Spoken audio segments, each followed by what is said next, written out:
Resistor is a passive electronic component. Why resistor is called passive electronic component? Because a resistor cannot amplify input voltage or rectify the input supply. Therefore, resistor is called passive electronic component. There are two types of resistor: fixed resistor and variable resistor. Fixed resistor, carbon type, wire wound type, and metal film type MFR. And variable carbon type, potentiometer, pots, preset, and wire wound type rheostat.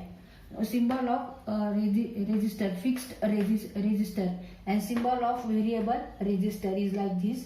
Now fixed resistor has only one value, not changeable, fixed value, and the variable resistor, the resistance value of variable resistance is adjustable between specified range. Value of resistance measured in ohm. Symbol is like this. This is unit of resistance. Now resistance is the opposition to the flow of electrons or opposition to the electrical current. Why resistance is required in electronic circuit? To limit the current, to drop the voltage, and to divide the voltage. रेजिस्टरला passive electronic component असं का म्हणतात? तर रेजिस्टरची capacity नसते की ते ॲम्प्लिफाय करू शकतील इनपुट व्होल्टेज किंवा ते रेक्टिफाय करू शकतील इनपुट सप्लाय. आता रेजिस्टरचे किती प्रकार आहेत? तर फिक्स्ड रेजिस्टर आणि व्हेरिएबल रेजिस्टर. फिक्स्ड रेजिस्टरमध्ये carbon type, wire wound type, metal film type, आणि व्हेरिएबलमध्ये कार्बन टाईपमध्ये पोटेन्शिओमीटर, पॉट्स आणि प्रीसेट्स त्याला म्हणतात, आणि वायर वून टाईप त्याला आपण रेओस्टॅट म्हणतो. आता हे फिक्स्ड रेजिस्टरचे सिम्बॉल आहे आणि हे दोन्ही व्हेरिएबल रेजिस्टरचे सिम्बॉल आहे. यापैकी आपण कोणतेही वापरू शकतो. आता fixed resistor has only one value. आता ह्या रेजिस्टरला फक्त एक फिक्स व्हॅल्यू असते, ती बदलत नाही त्याची व्हॅल्यू. व्हेरिएबलची मात्र बदलू शकते. तर व्हेरिएबलची व्हॅल्यू आपण ऍडजस्ट करू शकतो स्पेसिफाईड रेंजमध्ये. आता value of resistance measured in ohm. तर रेजिस्टन्सचं एकक युनिट काय आहे? तो ओहम आहे. या पद्धतीने ते दाखवलं जातं. आता resistance is opposition to the flow of electrons और opposition to the electrical current. म्हणजे रेजिस्टन्स काय करतो? विरोध करतो इलेक्ट्रिकल करंट पास व्हायसाठी. तर इलेक्ट्रॉनिक सर्किटमध्ये रेजिस्टर हा का बरं लागतो? To limit the current, to drop the voltage, and to divide the voltage. म्हणजे लिमिट द करंट म्हणजे करंट आपल्याला कमी पाहिजे असेल तर तिथे आपण रेजिस्टन्स लावायचं. व्होल्टेज ड्रॉप करायचं असेल रेजिस्टन्सच्या अक्रॉस हा व्होल्टेज ड्रॉप होतो, आणि आपल्याला व्होल्टेज डिवाइड करायचं असेल तर रेजिस्टन्सचा वापर होतो. आता हे फिक्स्ड रेजिस्टन्स आहेत, रेजिस्टर आहे. कॅपॅसिटर्स और कंडेन्सर्स. Capacitor is also called condenser. Capacitor is a passive electronic component. Capacitor consists of two parallel conducting plates separated by insulator called as dielectrical material, and these material are mica or paper or ceramic. Capacitor has capacity of storing electrical charge across it. It observed in electrical and electronic circuit. Their capacity is measured in farad, picofarad, and microfarad. There are two types of capacitors: fixed capacitor and variable capacitor. Different symbols of capacitor: non-polar capacitor, electrolytic polar capacitor, and variable capacitor. This is capacitor of 100 microfarad, 100 microfarad. This capacitor is cylindrical in shape, where this long terminal is positive and short terminal is negative terminal of capacitor. Positive and negative. Capacitors. Capacitor is a passive electronic component, आणि कॅपॅसिटरला condenser सुद्धा म्हणतात. Capacitor हा passive electronic component आहे, आणि हा electrical आणि electronic circuit दोन्ही ह्याच्यामध्ये आपल्याला दिसतो. आता इथे कॅपॅसिटरमध्ये दोन कंडक्टिंग प्लेट्स असतात. Capacitor consist of two parallel conducting plates. ह्या दोन्ही समांतर असतात कंडक्टिंग प्लेट्स, आणि ह्यांच्यामध्ये डायइलेक्ट्रिकल मटेरियल आहे, म्हणजे इन्सुलेटर मटेरियल आहे. मायका, पेपर किंवा सिरेमिक ह्यापैकी इथे हे मटेरियल असतं. आणि capacitor has a capacity of storing charge across it. त्याच्या अक्रॉस तो चार्ज करू शकतो, स्टोअर करू शकतो चार्ज हा. आणि त्याची कॅपॅसिटी ही मोजण्यासाठी आपण एकक म्हणजे युनिट काय वापरतो, तो फॅरेड किंवा पिको फॅरेड किंवा मायक्रो फॅरेड. 2 टाईप मध्ये कॅपॅसिटर असतात, फिक्स्ड आणि व्हेरिएबल. आता इथे डिफरंट सिम्बॉल्स ऑफ कॅपॅसिटर आहे, नॉन पोलार, इलेक्ट्रोलाइटिक पोलार आणि व्हेरिएबल कॅपॅसिटर.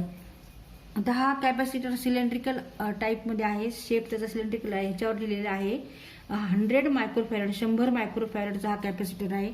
ह्याच्यामध्ये एक लॉंग टर्मी लेग आहे आणि एक शॉर्ट लेग आहे. एक मोठा पायन, एक छोटा. Long terminal, short terminal. तर हा लॉंग टर्मिनल पॉझिटिव्ह आहे आणि शॉर्ट टर्मिनल निगेटिव्ह असतो. तर हे सगळे कॅपॅसिटर्स आहेत.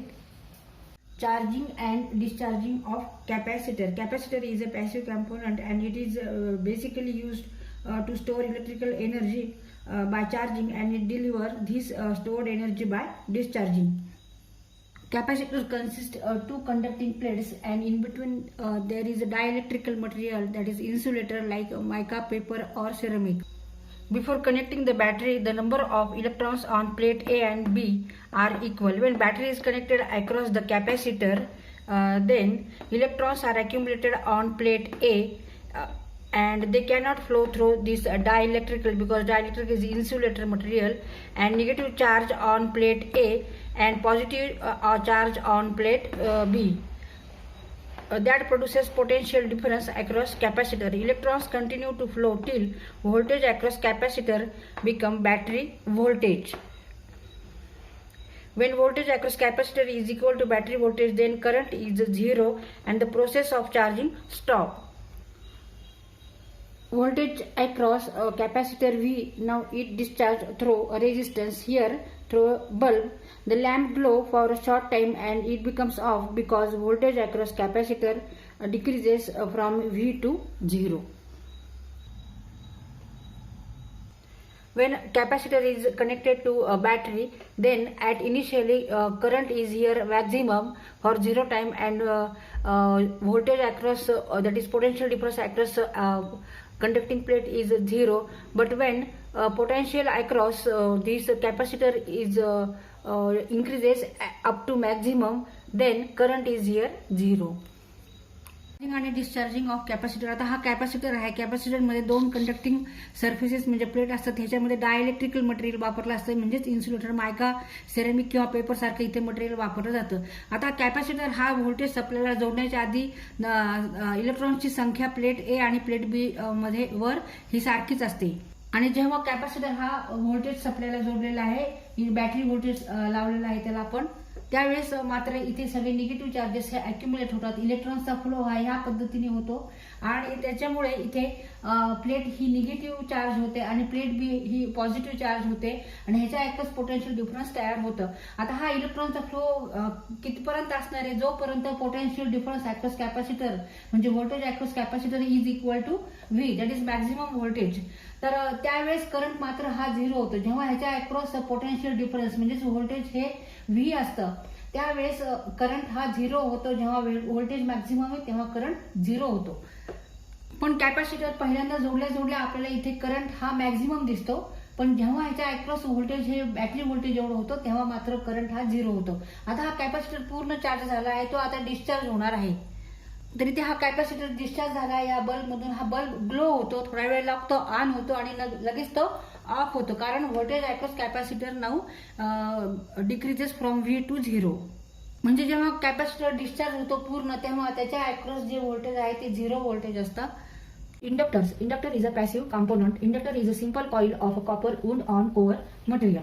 तर इंडक्टर हा काय आहे, पॅसिव्ह कॉम्पोनंट आहे. आणि इंडक्टर म्हणजे एक सिंपल अशी कॉइल आहे कॉपरची आणि ती गुंडाळलेली आहे कोअर मटेरियलवर. आणि कोअर मटेरियल कोणकोणते आहे, तर आयर्न कोअर, एअर कोअर आणि फेराइट हे 3 प्रकारचे कोअर मटेरियल आहेत. तर there are 3 types of inductor, air core inductor, then iron core inductor आणि ferrite core inductors. Types of inductors: air core coil, iron core coil and adjustable ferrite core coil. तर हे symbol आहेत इंडक्टरचे. आणि inductor हा काय आहे, ही simple coil आहे कॉपरची आणि ती कोअरवरती गुंडाळलेली असते. आणि कोअर मटेरियल कोणकोणते आहेत, एअर आहे किंवा आयर्न आहे किंवा फेराइट कोअर.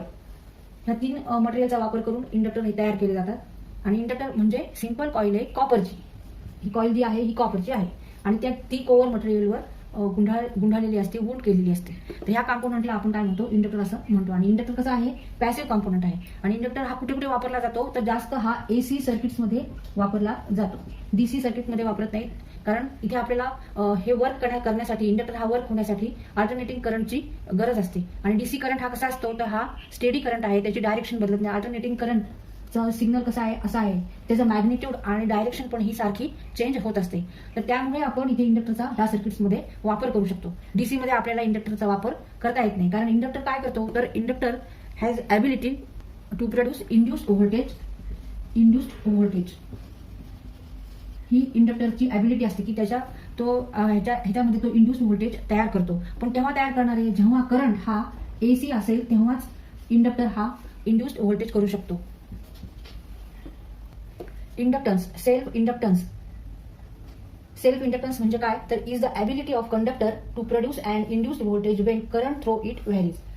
आणि हे यल ह्या नावाने दाखवलं जातं, दर्शवलं जातं. L means inductance. Inductance is the ability of a conductor to produce and induced voltage when current through it varies. म्हणजे कंडक्टरमधून जेव्हा किंवा इंडक्टरमधून जेव्हा करंट हा व्हॅरी होतो म्हणजे चेंज होतो सारखा, म्हणजेच AC करंट, तेव्हा इंडक्टरची ॲबिलिटी असते की तो इंड्युस्ड व्होल्टेज तयार करू शकतो. व्होल्टेज इंड्युस त्याच्यामध्ये होतं, इंड्युस्ड व्होल्टेज तयार होतं. तर ही जी ॲबिलिटी आहे त्याला काय म्हणायचं, इंडक्टन्स. आणि तो स्वतः तयार करतो म्हणून सेल्फ इंडक्टन्स, म्हणून इथे सेल्फ इंडक्टन्स म्हणतात. आणि यल म्हणजेच इंडक्टन्स. आणि इंडक्टन्स हे चं युनिट काय आहे, तर हेनरी. इंडक्टन्सचं युनिट आहे हेनरी H. आणि इंडक्टन्स म्हणजे आपण असं म्हणू शकतो, तर in other words inductor opposes change in current. तर 1 हेनरी म्हणजे काय, तर 1 Henry is the amount of inductance that induces 1 volt when current changes at the rate of 1 ampere per second. इथे VL काय आहे, इंड्युस्ड व्होल्टेज आहे, 1 volt induced voltage, VL in volts. And DI divided by DT. DI by DT म्हणजे rate of change of current with respect to time, म्हणजे 1 ampere per second.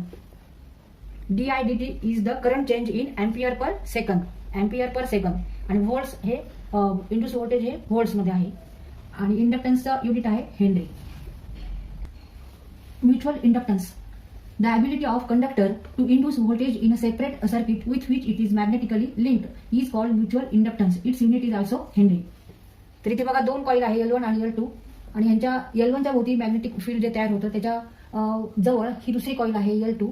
आणि त्यामुळे ही coil हे magnetic flux cut करते. आणि त्यामुळे हे जे इथे ह्या कॉईलची ॲबिलिटी काय आहे की ती दुसऱ्या कॉईलमध्ये इंड्यूस्ड व्होल्टेज करते. आणि which it is a magnetically link. ह्याच्या दोन्हीमध्ये हे मॅग्नेटिक फ्लक्स तयार झालेले आहे. त्याच्यामुळे इथे ह्या कॉईलची ॲबिलिटी अशी असते की ती दुसऱ्या कॉईलमध्ये इंड्यूस्ड व्होल्टेज तयार करू शकते. तर ह्याला काय म्हणतो आपण, म्युच्युअल इंडक्शन असं म्हणतो, म्युच्युअल इंडक्टन्स, LM.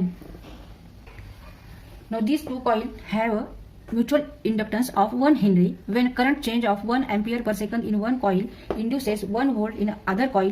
आता इथे K म्हणजे काय आहे, coefficient of coupling. K equal to flux linkage between L1 and L2 divided by flux produced by L1. आणि mutual inductance equal to K under root L1 into L2. आणि ह्याचं unit पण आहे हेनरी. म्युच्युअल इंडक्टन्सचं पण Henry unit आहे आणि self इंडक्टन्सचं पण unit Henry आहे. The coefficient of coupling, the fraction of total flux from one coil linking another coil is coefficient of coupling between two coils.